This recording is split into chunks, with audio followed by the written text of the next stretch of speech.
70. 70 Wow. officers indicted for police misconduct of one nature or another. He comes down here He gets hired. and gets hired. They weren't doing background So we just take investigations. corrupt people and just put them in our court system. Pretty Well, much. that's what a lot of the people And that then came protect in, them. a lot of the people that came into the court system as bailiffs, they had the post certificate. Right.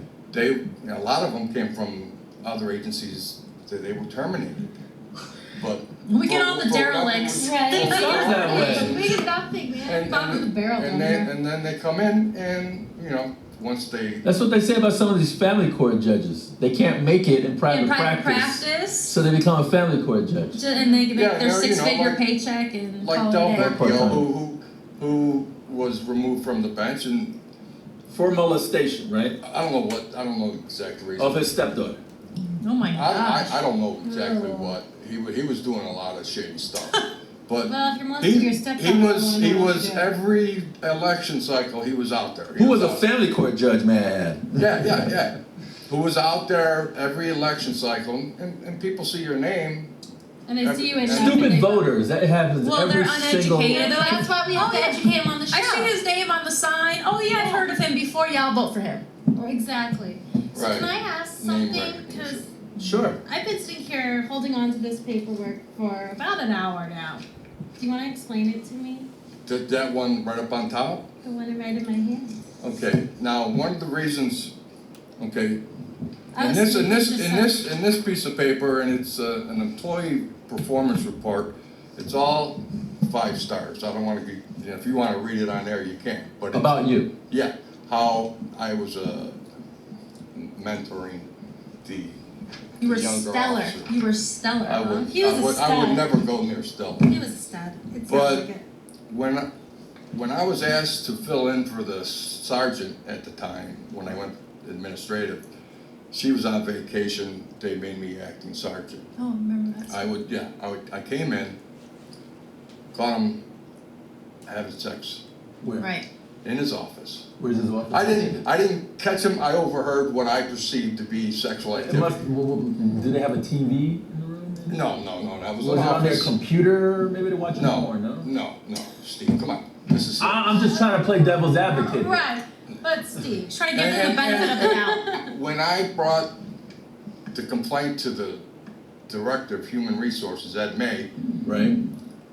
Who's Ed May? Oh, Director of Human Resources, okay. right, and he's another dirty piece of shit. Oh, well, there's a lot of them going on at that courthouse. he Some is- awful he words got too, he- man. He got fired for setting people up with other jobs. It's well known, and that's why he's so tight with Steve Gerson, because he's his hitman Huh? as far as Does the dirty work while he stay clean. right. You know Okay. what they make. Gerson sounds like a real smart guy after all. Well, he's got people around him who are on his team. Sounds like a criminal-minded person. Well, What school did his he go actions- to? His He's a actions, counselor. his actions, Yeah. and the people he knows, and the dirt that he probably acquired through taking certain judges' emails. Who How come knows? he wasn't brought up on charges for that? Isn't that hacking? Well, that's, he's the CEO of the courts. So he had the and IT guy just do And it. the IT department, and all them judges have county or Emails. court emails. Why isn't there a grand jury investigation into these matters? Yeah. Your guess Does is as good as Metro. mine. Why didn't somebody just say, just to put this Metro- room in arrest, Yeah. What Metro- about let's have an Metro? investigation? What about Metro- public corruption We in were trying Metro? to, like, Metro is well aware, So they know. at the time was well aware of what had transpired. Who was in charge of Metro at the time? Gillespie, Oh, Doug Gillespie. yeah. And he's the one that told his detectives in the public corruption unit to stand down. Wasn't there some reporters involved trying to, Nathan Baca had all kinds of information. and what happened to He was him? the I team. Well, now he's in Washington doing his thing out there. So do you think it was a deliberate transfer, or? what do you think? I don't know. All I know is, It- he got into it. He knew a lot, but I did place a call to Nathan Baca, and I never received a response. he probably doesn't want anything to do with it. You were gonna explain this. Yeah, I really wanted to ask because Well, I was why you took reading- it back? Because no one was You like, were, you're gonna Now, explain it? now when I made that complaint, I gave it to Ed May. He says, well, this is a very serious The allegation. complaint about the lieutenant having About sex in the having office, sex at with the courthouse, right? Right, Secretary, right. right? And his exact words was, well, I have to bring this to the attention of Steve upstairs, to Steve Grierson. okay. Right, And I didn't hear anything. okay, There was nothing done. It was not sent over to the Office of Diversity. okay, They covered it up completely. They gathered and they fabricated dirt on me right, and put me on leave, administrative leave, and while I was on leave, they manufactured and fabricated some more dirt, which eventually led to my termination. And I mean, and I've been reading this, like I said, I've had this for about a part of an hour. Okay, and the woman that he was having I mean, she was relationships with, she filed her own complaint against? against Steve Moody, Oh, okay? And when it says here, this is pretty strong stuff. well, read it aloud. I have no problem reading it out loud. I read it down here. Read it out loud, Mr. Knickmeyer. Okay, go ahead. He doesn't want to read it. This is from Athena Morel, who also knew the shenanigans of Steve Grierson was. So a different person wrote this. Right, Athena Morale right. wrote this about who? Lieutenant Mooney. Lieutenant Moody having sex in the. Well, let her. Okay, go ahead. So this is from Athena Morale. I have been treated unfairly by management of district court. My supervisor, Lieutenant Moody, who is African American, tried repeatedly to get me to have sex with him. I had no one to go for help. When I refused and he found out I had started dating someone else, he started insulting me and criticizing my work and me. He made repeated sexual comments that I needed black dick, that was the reason my white relationships with white guys wasn't working. He created a hostile work environment between myself and Patricia Litt, an African-American female in the department who is also an office specialist, and with Irene Lazo, who is also an office specialist. When I returned from maternity leave 12/2011, our offices were located on the 5th floor in the Discovery Commissioner's office area. The staff consisted of Bonnie Bula, Discovery Commissioner Natalie Harrison, Marissa Mazcali, and Mitos. While working there, the unfair treatment continued for quite some time. I spoke with Bob Bennett, who addressed it with Lieutenant Moody, but it only worsened drastically. I brought it to Mr. Bennett's attention on more than one occasion, but every attempt failed. It was then I informed them that I was putting in for a transfer, and it was at that point Bonnie Bula wrote a letter to county management regarding the unfair treatment and requested something be done. The letter got the attention of the county, and when Lieutenant Mooney was approached, he said he was unaware of what was happening. Over the next year, nothing changed, and his behavior towards me was starting to get noticed by other employees who would communicate to me through emails on a daily basis about what they were witnessing, asking me why he treated me so bad, and described what they'd seen and heard as well. These emails and others have disappeared from my computer after my transfer, and have also disappeared from my coworkers I'm referring to as well. Not only did his attitude and demeanor change, but he also would give me an overabundant workload or an assignment clearly not in my scope of work. There are 2 other employees with the same title and job classification, and I handled 95% of our responsibilities, and Trish did the remainder 5%. Dave Dominguez didn't have any clerical duties. Trish was allowed to work from dispatch from her desk. I was not.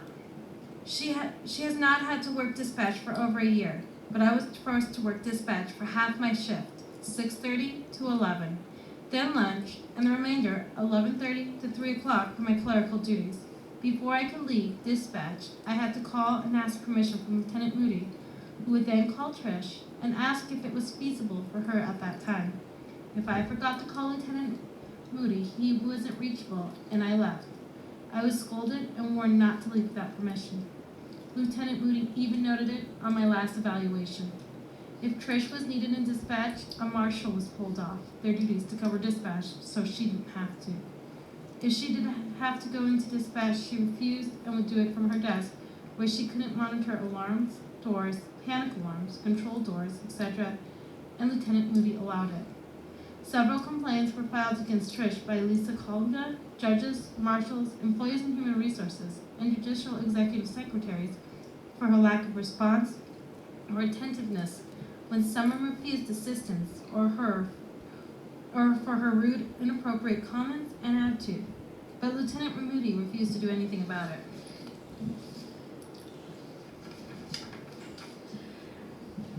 I have been treated unfairly by management in district court. My supervisor, Lieutenant.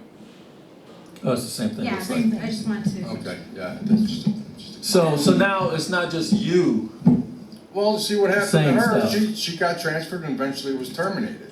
So that's what they do. Right. Well, what's the process to get rid of somebody?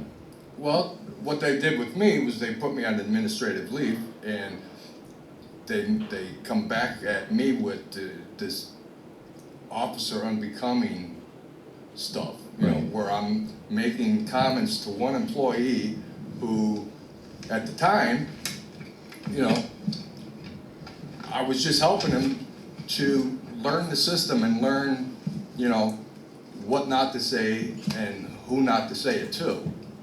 And he had a problem maintaining his position because he couldn't pass the physical agility test. And Lieutenant Moody held that over his head, and everything I had said to him, you know, when I get written up for basically bullshit, I would be a little perplexed, and I would vent to him. And I called him an MF, but I didn't use a bullhorn. Right. I just said, you know, he's a, and that's it. You didn't But that protest was one of outside the courthouse with a big Right, sign. right, but that was Not one like of we the, do. that was one of the so-called reasons for my termination. You know, and I'm holding Mr. Knickmeyer's last performance. And who evaluation. signed that? Then Moody signed that? No, this is Lisa. No, here's the complete signature list. The sergeant, Did the Moody sign this one? lieutenant, and He did. Steve Grierson all signed this evaluation. Wow. Yeah, read the evaluation. Okay, so this is a summary comments from Mr. Thomas Knickmeyer's. Deputy Marshal Thomas Knickmeyer's years of service have proven quite valuable and has made him an asset to this department. With his extensive courtroom experience and knowledge of how to handle a jury, Deputy Marshal Knickmeyer is extremely competent in his courtroom duties and is often used to train our newer or less experienced marshals in proper jury etiquette and providing quality service to the community. The summary of the employee's overall performance. Deputy Marshal Thomas Knickmeyer's overall work performance is considered satisfactory. Deputy Marshal Knickmeyer is usually the first marshal to respond to calls for her service, disturbances, additional marshal requests, or to assist on incidents requiring a seasoned or more experienced law enforcement officer. Deputy Marshal Knickmeyer with supervision is capable of controlling the scene of either tactical situation, medical emergency, and calming either the threatened or injured persons involved. And then the development plan. Deputy Marshal Thomas Knickmeyer needs to continue his post-training and keep his hours current. We would like to see him work on his communication skills with his co-workers. While his work ethic is well above satisfactory, his attitude in dealing with co-workers that are adverse to him needs extensive work. Deputy Marshal Knickmeyer should consider the type of verbiage he uses and try utilizing a more gentler approach when personal feelings are involved, or learn not to comment on the situation at all. So just your communication skills.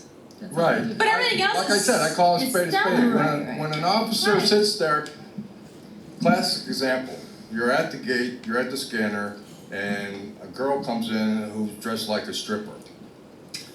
Their eyeballs just pop out of their head. Right, like they've never seen a female Right. before. And I would say, don't make it so obvious. I mean, Right. it's just a female. If you want to look, take a quick look and get back to work. Don't So go they out there. stare. So in the Marine Corps, Oh, after good after God. reading it, after listening to this evaluation of you, you sound like somebody that we would want to watch her six, be in her fighting hole. So that's what it sounds like to me. And a flip of a dime, they just turn on you. Right, because I dimed out the lieutenant who had, see, he knew all the dirt, like with Ron Fox and Rushfield and all that BS that happened down in family court. He helped facilitate all of that. From his experience with LAPD, he worked in internal investigations. Okay, he knew how to use verbiage. Patricia Litt, she came to me. Who's Patricia Litt? One of the The girl that Athena was talking about, the African American. Okay. Yeah, she's She came to me when they were looking to gather dirt. She came to me and she said, "You better watch your ass because they're gunning for you." I go, "What are you talking about?" She says, "I was approached by Sergeant Saunders, who, on behest of Lieutenant Moody, was trying to solicit a complaint, Right. a race-based complaint against me." She goes, "Did Tom ever say anything that offended you?" Okay, and she came So they to were me. fishing. Oh yeah, they did it with Ron Brooks. Ron Brooks was a sergeant major in the Marine Corps, and nothing but respect for that man. I know Okay? Ron. Right. I wouldn't have went to battle with him, but because of his connection and the Soul Patrol, as Lieutenant Moody called it, we had a disagreement about something, and next thing you know, it's an offensive. I made an offensive comment.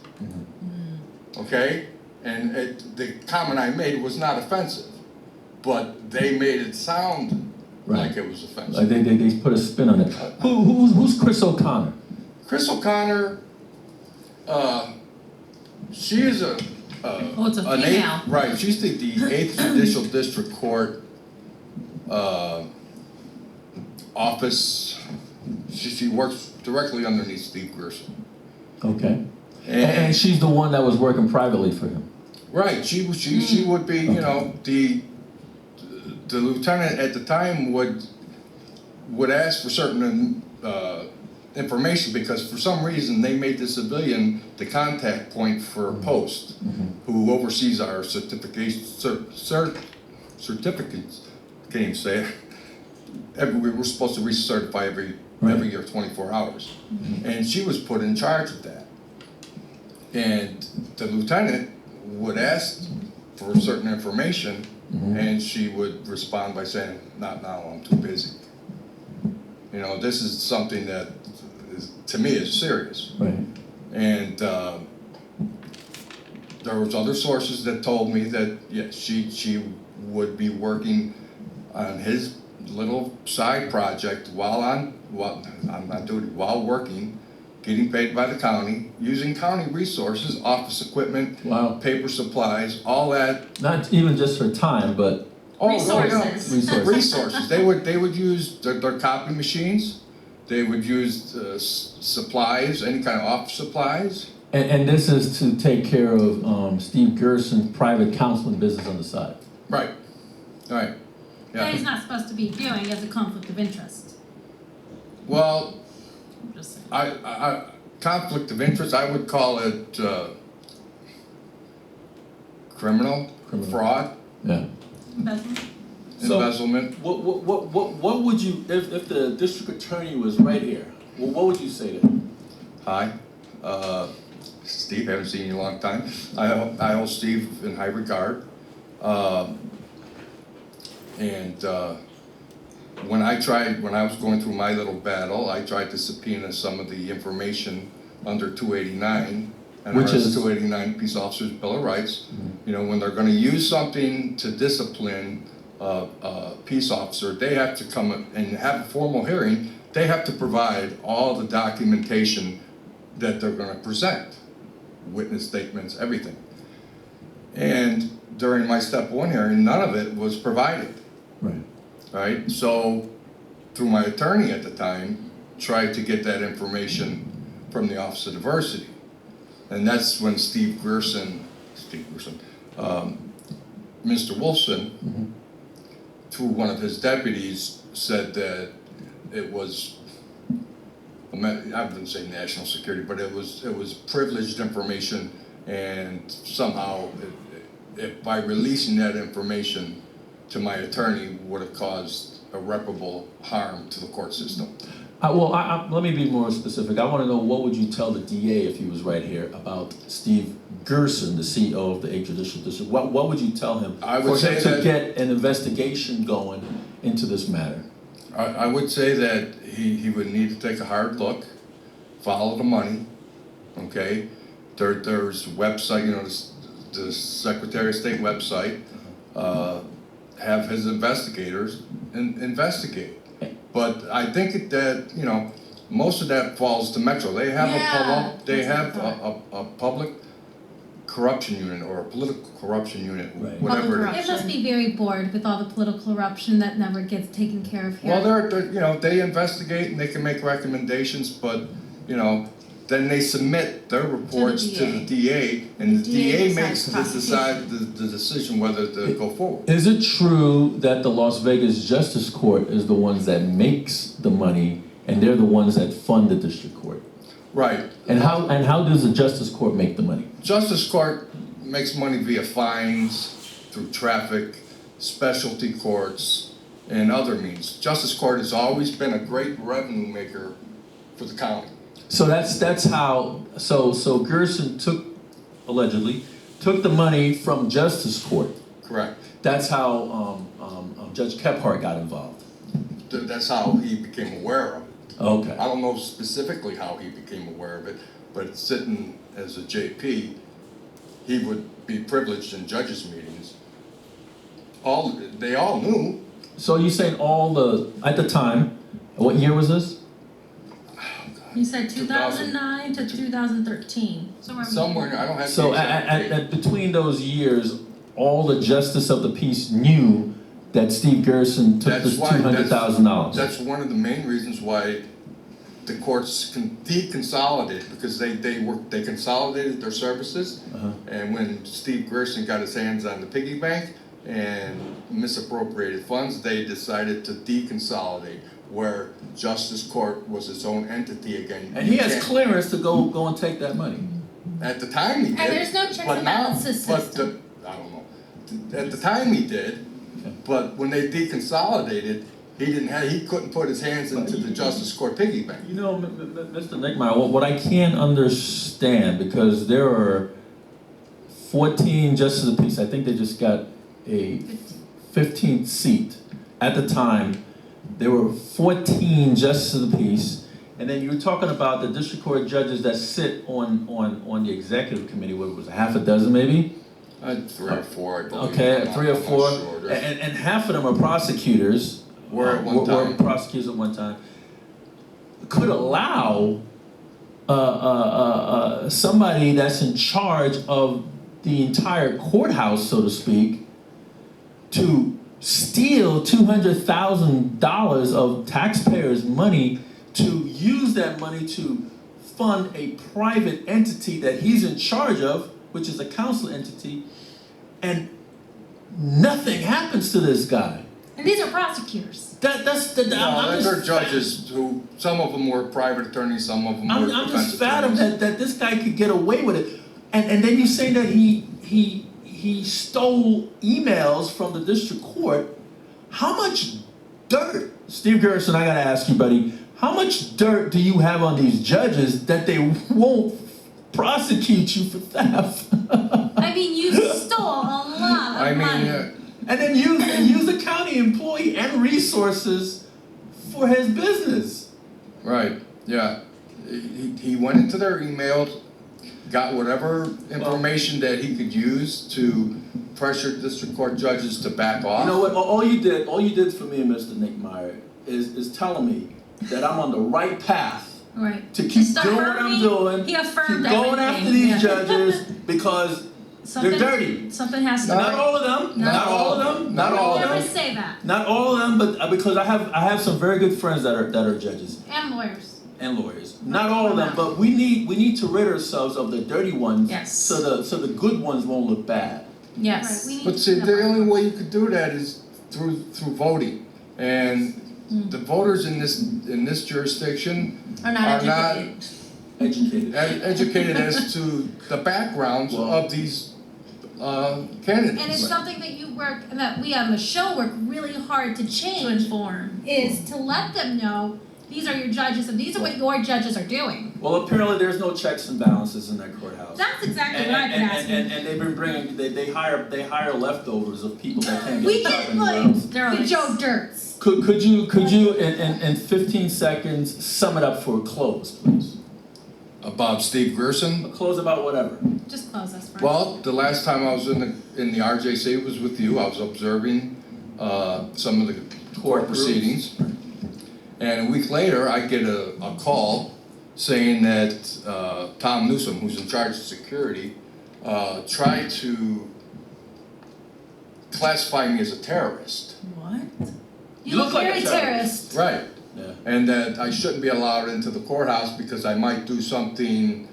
So that's Wow. still where violating your constitutional Yeah, right that's for a being in a civil public rights, place, yeah. which you haven't done anything to indicate that you shouldn't be there. Right. I Or was you haven't like, you haven't threatened anyone. no. No You're not chain of carrying any evidence. weapons, There is no nothing there. court order that says you can't be there. You haven't been in front of a judge. You haven't performed. You haven't defended yourself. Otherwise, there's no charges against you. Tell them to go fuck themselves. Yeah. And I just like to point I out got that a the little more courthouse class is a than that, public but- place. We will tell you to go fuck it- yourself. We're not they- that classy. They, Well, Gerson should be held accountable for his Should. misconduct. at least an investigation. Well, But at least they prosecute have, and throw in jail. the DOJ went in there and took out boxes and boxes of files. There was a grand jury that heard about Lieutenant Rushfield. Nothing was done. Somebody shut it down. Yep. Well, I appreciate you coming on the Yes, show, thank Mr. you so Mr. much. Knickmeyer. Thank Thank you so you. much. Folks, that's Thomas James Knickmeyer, former Clark County Marshal for the Family and the Regional Justice Center. I hope that this has been an educated program, and we really need to pay attention when we go to the voting booth. And if anybody has any doubts about who to vote for, please give me a call at 702-283-8088. I will direct you in the right direction. I will give you the tools for you to make a serious decision on who to vote for. And that's all we can do, folks. We just need to pressure these people and expose them and make sure that we have a good judicial system. And again, not everybody in the judicial system is bad, but you know what? We need to get rid of the bad ones. That's what we need to do. This is Steve Sanson, Lena Ocasio, Christina Ortiz of Veterans in Politics. Until next week.